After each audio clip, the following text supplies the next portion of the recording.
ఈ విధంగా ఉంచాను తప్పించి.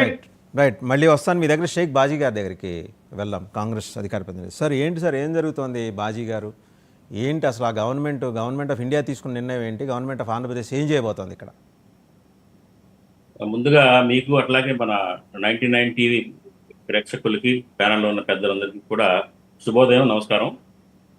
ఇప్పుడు పార్లమెంటులో వక్ఫ్ చట్ట సవరణ జరిగిపోయింది, ఆమోదం లభించింది. ఈవేళ మరి రాష్ట్ర ప్రభుత్వం యూటర్న్ తీసుకుంది, లేకపోతే వక్ఫ్ బోర్డు చైర్మన్ ఏదో మాట్లాడాడు అనే దానికి ఒక అసంబద్ధమైందండి. చట్ట సవరణ ఆల్రెడీ అయిపోయింది. ముస్లిం సంఘాలు ఆ చట్ట సవరణకి వ్యతిరేకంగా ఇవాళ ఉద్యమాలు ఇంకా కొనసాగిస్తూనే ఉన్నాయి.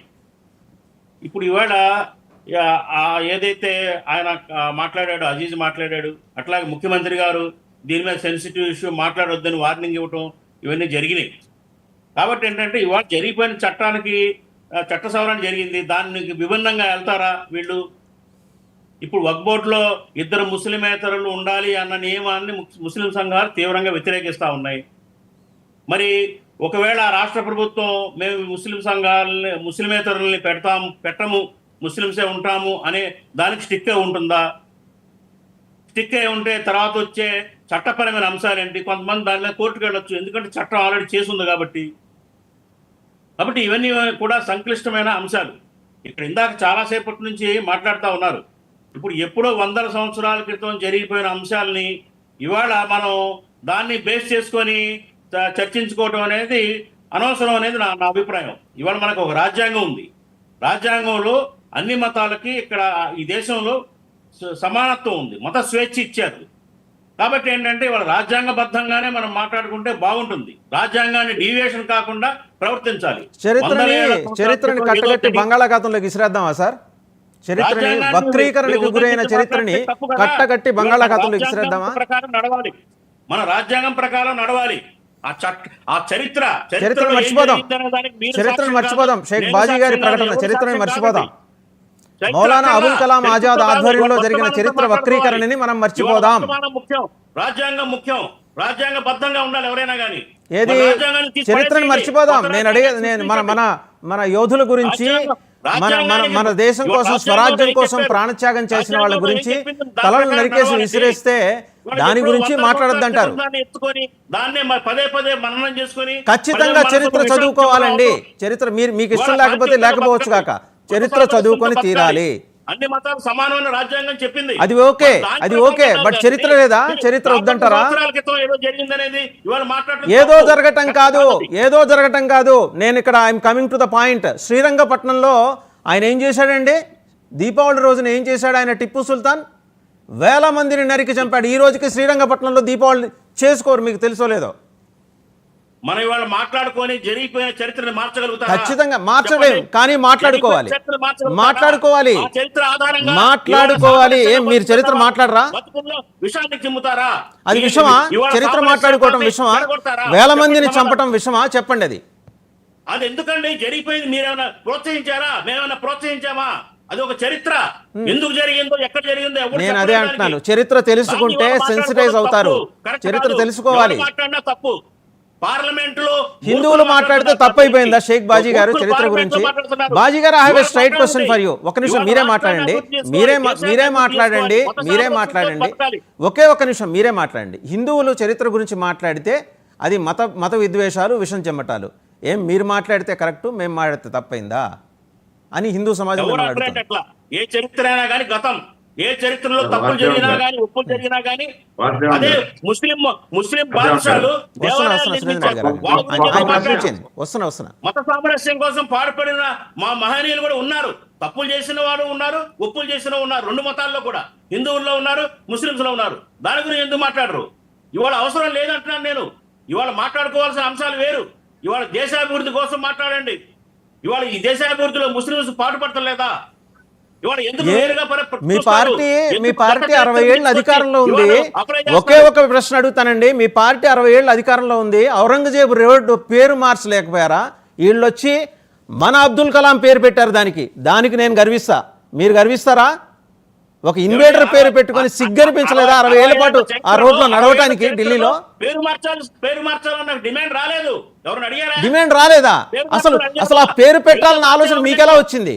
ఔరంగజేబ్ పేరు పెట్టాలన్న ఆలోచన మీకెలా వచ్చింది? మీ ప్రభుత్వానికి, కాంగ్రెస్ కి ఎలా వచ్చింది? ఒక మతతత్వ పార్టీ దేశాన్ని ముక్కలు చేస్తుంది. అబ్దుల్ కలాం ఏమి బీజేపీలో లేరే? ఆయన అబ్దుల్ కలాం మనం గర్వించదగ్గ సైంటిస్ట్, మన రాష్ట్రపతి, ఆయన పేరు పెట్టుకున్నాం. ఈ 10 సంవత్సరాల కాలంలోనే ఈ వైషమ్యాలు ఎక్కువగా ప్రోత్సహిస్తా ఉన్నారు. ఏది ఔరంగాబాద్ పేరు మార్చి సంభాజీ నగర్ పెడితే అది మత విద్వేషమా? అది మత విద్వేషమా చెప్పండి? ఆ ప్రాంతపు యోధుడు, వీరుడు, రాజు, ఆయన పేరు పెట్టడం తప్ప. ఇవాళ ఏదైతే వక్ఫ్ బోర్డు జరిగిన చట్టం, దాంట్లో తప్పులు ఉన్నాయి, ఒక అసమానత్వం ఉంది, అన్యాయం ఉంది. ముస్లిం ఇస్లాం మతానికి అన్యాయం జరుగుతున్నట్టుగా చట్టాన్ని సవరించారు. దాని మీద మాట్లాడుకుందాం. ఇది మాట్లాడకూడదా? ఇది మాట్లాడకూడదా అంటున్నా. వక్ఫ్ బోర్డు పేరుతోటి, వక్ఫ్ ఆస్తుల పేరుతోటి జరుగుతున్న దురాక్రమణల గురించి మాట్లాడరా? ఎవరో రావటం ఏంటండి, కర్చీఫ్ వేసి ఇది వక్ఫ్ ఆస్తి అంటే ఇచ్చేస్తారా? ఎన్ని దౌర్జన్యాలు జరిగాయి. దాన్ని సవరించడం కోసం ఈ చట్టం తీసుకొస్తే దాన్ని మీరు ఎందుకు స్వాగతించరు? ఒక మాట వినండి. ఇస్లాం ధర్మం ప్రకారం ఇతరులు తినటం హరాం. ఇతరులు 10 రూపాయలు కూడా తినడు ఏ ముస్లిం కూడా, సచ్చా ముస్లిం. అలాంటిది ఒక బోర్డు వేరే ఆస్తిని ఎలా కాజేస్తుందని ప్రశ్నిస్తారు. చెప్పండి. వక్ఫ్ బోర్డులో మీరే ఉంటారు, ట్రిబ్యునల్లో మీరే ఉంటారు, క్లెయిమ్కి వెళ్ళిన వాళ్ళ మీద దౌర్జన్యాలు చేస్తారు. క్లెయిమ్కి వెళ్ళిన వాళ్ళు, అయ్యా ఇది మా ఆస్తి అండి, వక్ఫ్ క్లెయిమ్ చేసుకుంటోంది దుర్మార్గంగా అని వెళ్తే అక్కడ న్యాయం జరగదు. అక్కడ న్యాయం జరగదు. As long as Muslims are the members of that board and that tribunal, justice will not take place. అందుకనే ఈ అధికారాలను విస్తృతం చేసి పై వాళ్ళకి ఇచ్చారు. నన్ను చెప్పనండి మీరు. ఇప్పుడు అలా ఎట్టి పరిస్థితుల్లో జరగదు. ఒక బోర్డుకి వక్ఫ్ కాని ఆస్తిని నాది అని చెప్పదు ఎక్కడా కూడా. దానికి ఏదో పూర్వం డిస్ప్యూట్స్ ఉండొచ్చు, పూర్వం ఎవరో దాని వక్ఫ్ ఇచ్చి ఉండొచ్చు, దానికి సరైన ఆధారం లేకపోయి ఉండొచ్చు. దాని మీద జరిగే ఎక్కడో అరాకొరా డిస్ప్యూట్స్ బేస్ చేసుకుని మనం అలా నిందించడం అనేది తప్పు. I do agree. నాది ఒక ప్రశ్న. 2013కి 4.5 లక్షల ఎకరాలు ఉన్న వక్ఫ్ ఆస్తి ఇవాళ 9.5 లక్షలు 10.5 లక్షలకి ఎట్ట చేరింది? ఔరంగజేబు, అక్బర్ వచ్చి మధ్యలో రాసేసి వెళ్ళిపోయారా మళ్ళీ స్వర్గానికి? అంటే మీరు లాక్కున్నారు ఎన్ని అంటారా? ఖచ్చితంగా దౌర్జన్యాలు చేస్తే ఏం చేస్తారు? మీ ప్రభుత్వం ఆధ్వర్యంలో మైనారిటీ అపీస్మెంట్ జరిగినంత కాలం మీ ప్రభుత్వం ఆధ్వర్యంలో జరిగింది ఇదే. ఇవాళ ఆధునిక యుగంలో ఉన్నామండి. ఎవరు ఆస్తిని లాక్కున్నా ఊరుకోరు. అది తప్పది. బాజీ గారు కొంచెం బీ ఇంపార్షియల్. మీరు నిష్పాక్షికంగా మాట్లాడండి. మీరు చదువుకున్నవారు, విద్యావంతులు, జర్నలిస్ట్, మీరు చరిత్ర తెలిసిన వారు, చరిత్ర ఉందా? దానికి డాక్యుమెంటరీ ఎవిడెన్స్ తీయండి. అదే కదా గవర్నమెంట్ ఆఫ్ ఇండియా అడుగుతోంది. డాక్యుమెంట్ లేకుండా ఎవరో వచ్చింది ఇది వక్ఫ్ అంటే. నేను వస్తానండి బాజీ గారు, నేను వస్తా, విజయవాడ వస్తా. బాజీ గారు నేను విజయవాడ వస్తా. బాజీ గారు ఉంటున్న ఇల్లు నాకు అప్పుడెప్పుడో శ్రీకృష్ణదేవరాయలు ఇచ్చారండి మా ముత్తాత గారికి అని నేను క్లెయిమ్ చేసుకుంటా. ఇస్తారా మీరు? ఎవరెవరండి అదే చెప్తాను నేను. మరి మీరెందుకు లాక్కుంటున్నారు? అని అడిగినంత మాత్రాన ఎవరు అక్కడ అది వచ్చేస్తుందా? ఎవరు తాగేయడానికి అవకాశం? ఏది వక్ఫ్ ట్రిబ్యునల్స్ చుట్టూ ఏళ్ల తరబడి తిరుగుతున్నారు హిందువులు, క్రైస్తవులు. కేరళలో క్రైస్తవుల ఆస్తులు కబ్జా చేసి వక్ఫ్ అన్నారు మీరు. అసత్య ప్రచారాలు. అసత్యం ఏంటండి? తమిళనాడులో ఒక గ్రామమే వక్ఫ్ ఆస్తట. ఎట్లా అయిపోతుంది? అది తప్పు. అవన్నీ ఎక్కడో ఒకటి అరా కాదు, వందల వేల సంఖ్యలో ఉన్నాయి. అది రెగ్యులేట్ చేయడం కోసం ఈ చట్టం తీసుకొచ్చారు. నేనేం అసత్యం మాట్లాడలా, ఉన్నవే చెప్తున్నా. మీ జిల్లాలోనే ఉన్న కొండపాటూరు, ఐ థింక్ మీ జిల్లాలోనే ఉందనుకుంటా. వెళ్ళి చెక్ చేయండి నేను చెప్పింది. నేను ఎవిడెన్స్ కూడా పంపిస్తా. నేను ఎవిడెన్స్ లేకుండా మాట్లాడను. నెల్లూరు జిల్లాలో మాగుంట లేఅవుట్లో 3.5 ఎకరాలు దాళ్ళు అమ్ముకోవటానికి లేదు, తినటానికి లేదు, ఉండటానికి లేదు. అక్కడ ఇల్లు కట్టుకున్న వాళ్ళు ఎలా క్లెయిమ్ చేసేస్తారండి? నాకు అర్థం కాదు. ఎలా క్లెయిమ్ చేస్తారు? మీ ట్రిబ్యునల్లో న్యాయం జరగదండి, ఎందుకంటే అక్కడ ఉండేది ముస్లిమ్స్. Right, మీకెక్కడ document? మీరేం చెప్పుకొస్తారా? అక్బర్ ఇచ్చాడు, షాజహాన్ ఇచ్చాడు అని చెప్పుకొస్తారు. మీకు డాక్యుమెంటరీ ఎవిడెన్స్ ఎక్కడుంది? అది కాదండి, ఈ దేశాన్ని దురాక్రమించిన దురాక్రమణదారులు వాళ్ళు దానాలు ఇవ్వటం ఏంటి, మేము తీసుకోవటం ఏంటి, గుళ్ళు గోపురాలు కట్టుకోవటం? నవ్వుతాడు ఎవడైనా. బ్రిటిష్ వాళ్ళు కూడా చేశారు. రైట్, అది కూడా ఒప్పుకుంటున్నాం. దోచుకెళ్లారు. ఈ ఒక మాట నాకు అవకాశం అండి. ఇప్పుడు ఆ చరిత్రలో ఏం దురాక్రమణ జరిగిందో ఎప్పుడు జరిగిందో అది మనకు అనవసరం. జరిగింది అనుకున్నా కానీ ఎందుకు అనవసరం? ముస్లిం రాజు ఏం మీ తప్పులు బయటకు వస్తాయనా? మీ తప్పులు, మీ అరాచకాలు, మీ అఘాయిత్యాలు, మీ దౌర్జన్యాలు బయటకు వస్తాయనా? దోచుకొని ఆ దేశానికి తీసుకెళ్లారు సంపద అంతా. భారతదేశ సంపదని దోచుకొని వేరే వాళ్ళ దేశానికి తీసుకెళ్లారు. కానీ ఇస్లాం రాజులు ఎవరు కూడా ఎక్కడికి తీసుకెళ్ళా, ఇక్కడే ఉండిపోయింది. ఆస్తులున్నా, భూములున్నా, నగలున్నా, నట్రా ఉన్నా. మీరు వాళ్ళ గురించి మాట్లాడండి. ఈ దేశ సంపద రెండు మాట్లాడాలి.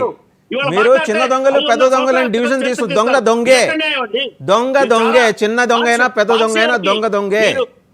మీరు మాట్లాడుతున్న తప్పు. ఇస్లాం పేరు ద్వేషంతో మాట్లాడుతున్నారు. ఎవరండి? జరిగిన చరిత్ర మాట్లాడితే ద్వేషం అంటారేంటి? చరిత్ర మాట్లాడితే ద్వేషం. హిందూ మాట్లాడితే మతోన్మాది. హిందూ క్వశ్చన్ చేస్తే మతోన్మాది. హిందువు క్వశ్చన్ చేయకూడదు. హిందువు క్వశ్చన్ చేయకూడదు అంటారు మీరు. అంతేనా మీరు అనేది? హిందువులు క్వశ్చన్ చేయకూడదు. మౌలానా అబుల్ కలాం ఆజాద్ రాయించిన ఆయన చేసిన విద్యా విధానం కారణంగా 60 ఏళ్ళు మాకు బాబర్ చాలా గొప్పవాడు, అక్బరు మహాత్ముడు, షాజహాన్, వీళ్ళందరూ యోధులు. వీళ్ళందరూ ఎవరండి? గుంపులో గోవిందయ్యలా? శివాజీ, కృష్ణదేవరాయలు వీళ్ళందరూ గుంపులో గోవిందయ్యలా? దారిని పోయే దానయ్యలా? ఏందండి పరిపాలించేది? జిజియా పన్నేసిన వాడు పరిపాలిస్తాడా? గడ్డం పెంచుకుంటే పన్నేసిన వాడు పరిపాలకుడా? ఐఎమ్ ఆస్కింగ్ యూ, నేను స్ట్రైట్ క్వశ్చన్ అడుగుతున్నాను. గడ్డం పెంచుకుంటే పన్ను వేసిన వాడు పరిపాలకుడా? నేను అడిగిన దానికి సమాధానం చెప్పండి. గడ్డం వేసుకుంటే పరిపాలించిన వాడు, పన్నేసిన వాడు పరిపాలకుడా? చెప్పండి. ఔరంగజేబ్ పరిపాలకుడు అంట. అప్పుడు జరిగిన దానికి ఇవాళ మీరు అప్లై చేసి మాట్లాడతారేంటండి? ఖచ్చితంగా మాట్లాడతాం. హిందూ రాజులు చేసిన ఇవాళ చాలా అన్యాయం ఉన్నాయి. హిందూ రాజులు కూడా చాలా అన్యాయమైన రాయండి. 60 ఏళ్ళు మీ దగ్గర పెట్టుకున్నారు. ఆ చరిత్ర ఎందుకు రాయలేకపోయారు? 60 ఏళ్ళు మీరేగా పాలించింది. హిందూ రాజుల దుర్మార్గాల మీద, హిందూ చక్రవర్తుల దుర్మార్గాల మీద రాయండి. హిందూ రాజుల గురించి మాట్లాడండి. నేను అదే అంటున్నా. మీరు రాయించారు కదా మీరే కదా. ఎడ్యుకేషన్ పాలసీ అంతా మీరే డిజైన్ చేశారు. 60 ఏళ్ళు మీ ఆధ్వర్యంలో జరిగింది. 60 ఏళ్ళు మీరు పరిపాలించారు. మీరే రాయించకపోయారా? మాట్లాడుకుందాం. బిఫోర్ దట్ అవసరం లేదు కదా. ఎందుకు అవసరం లేదండి? భలే తమాషగా మాట్లాడతారు. ఎందుకు అవసరం లేదు? అవసరం లేదండి. ఇవాళ ఏం అవసరం? ఎందుకు అవసరం లేదు? 100 సంవత్సరాల కింద నా తాతలు ఎవరో, నన్ను పరిపాలించిన వాళ్ళు ఎవరో, గొప్ప అన్సంగ్ హీరోస్ ఎవరో తెలుసుకోకూడదా? మంచి చేసిన ముస్లిం మహారాజులు ఉన్నారు, చెడు చేసిన హిందూ మహారాజులు ఉన్నారు. ఇవాళ అవసరం లేదు, మేము మాట్లాడటల్లా. అప్పుడు అన్యాయం చేసిన హిందూ రాజుల గురించి మేము మాట్లాడటల్లా. అట్లాగే అప్పుడు అన్యాయం చేసిన ముస్లిం రాజులు మేము ప్రోత్సహించట్లా. అప్పుడు అన్యాయంగా రెండు ప్రశ్నలు మళ్ళీ శ్రీకాంత్ గారి దగ్గరికి వెళ్దాం. మీకు 2 ప్రశ్నలు. ధర్మం పాటించేది షుబ్లీ గారును షేక్ బాజీ గారు ధర్మం పాటిస్తారు. 90% పాటించకపోవటం వల్ల కదా వచ్చిన సమస్య ఇది. పాటించకపోవటం వల్ల కదా వచ్చిన సమస్య. హిందువుల్లో లేరా?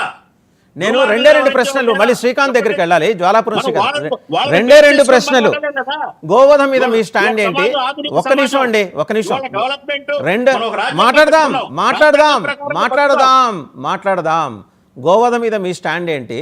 ఏది నిజాం 7th నిజాం, నేను 6th నిజాం వరకు మాట్లాడండి. 6th నిజాం చాలా మీరు అన్నారు కదా గొప్ప పరిపాలకుడు. నేనే చెప్తున్నాను, ఆయన ఆధ్వర్యంలో తీసుకొచ్చిన సంస్కరణలు 6th నిజాం ఆధ్వర్యంలో అద్భుతమైనవి. దేశం మొత్తం అన్ని ఇక్కడికి తీసుకొచ్చి ఆయన ఒక్కొక్క రంగంలో నిష్ణాతులైన వాళ్ళని ఇక్కడ పెట్టి మోక్షగుండం విశ్వేశ్వరయ్య గారి చేత ఆయన ఆనకట్టలు ఎన్నో కట్టించారు. 7th నిజాం దగ్గరకు వచ్చిన తర్వాత ఆయన దగ్గర ఉన్న ప్రధానమంత్రి హైదర్ అలీ కానీ, తర్వాత రజాకార్ మూవ్మెంట్లో కానీ జరిగిన దౌర్జన్యాలు, దిక్కులేని చావు చచ్చాడు రజాకార్ మూవ్మెంట్ నడిపినాడు పాకిస్తాన్లో. తెలుసు కదా మీకు అది? దీన్నేమంటారు సార్? 100% తప్పుగానే అంటాం. తప్పది, అది అన్యాయంగా రైట్ అండి. ఇవాళ తవాహూర్ హుస్సేన్ రాణాని 1 minute 26/11 రెండో ప్రశ్న 26/11 సూత్రధారి తవాహూర్ హుస్సేన్ రాణాని అమెరికా నుంచి, అమెరికా ఎక్స్పెడిషన్లో భాగంగా మనకు తీసుకొచ్చి అప్పచెప్పారు.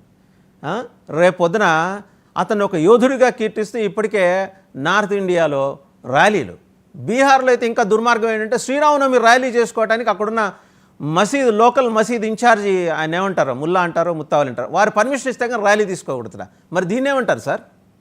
అవన్నీ తప్పండి, కరెక్ట్ కాదు. మేము తప్పుగానే ఖండిస్తాం. ఈ దేశంలో మత సామరస్యం ఉంది. ఇది ఒక మత సామరస్యం పరిడి వెళ్ళే దేశం. ఇక్కడ ఎవరు చేసినా తప్పది. రైట్, గోవధ మీద మీ స్టాండ్ ఏంటి? నేను శ్రీకాంత్ గారి దగ్గరికి వెళ్ళాలి. గోవధ మీద మీ స్టాండ్ ఏంటి? ఏమండి, గోవధ జరుగుతోంది కదా, గోవధ అది చాలా పెద్ద సబ్జెక్ట్ అండి. అది ఒక కొంతమంది ఆహారంగా తీసుకుంటారు.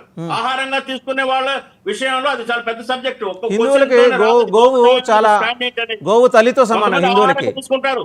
కేవలం ముస్లింసే కాదు, హిందువులు కూడా బీఫ్ తింటారు. హిందువులు కూడా గోవుల్ని వధించి తింటున్నారు. వాళ్ళ గురించి చెప్పండి. ఒక ఖచ్చితంగా వాళ్ళ గురించే, కానీ మెజారిటీ ఎవరు చేస్తున్నారు? ఇనిషియేట్ చేసేది ఎవరు? పండగలు పబ్బాల పేరుతోటి గోవధ జరుగుతుంటే దాన్ని మీరు ఎందుకు అడ్డుకోరు? హిందూస్ కాదండి, చాలా మంది తింటారు బీఫ్. దాన్ని ఏమంటారు?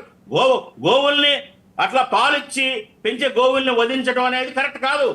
నేను దాన్ని ఒప్పుకుంటాను. రైట్, శ్రీకాంత్ గారు వైఎస్ఆర్సీపీ అధికార ప్రతినిధి శ్రీకాంత్ గారు, దాన్ని ఏమంటారు? కోసం వాడతారు. వస్తా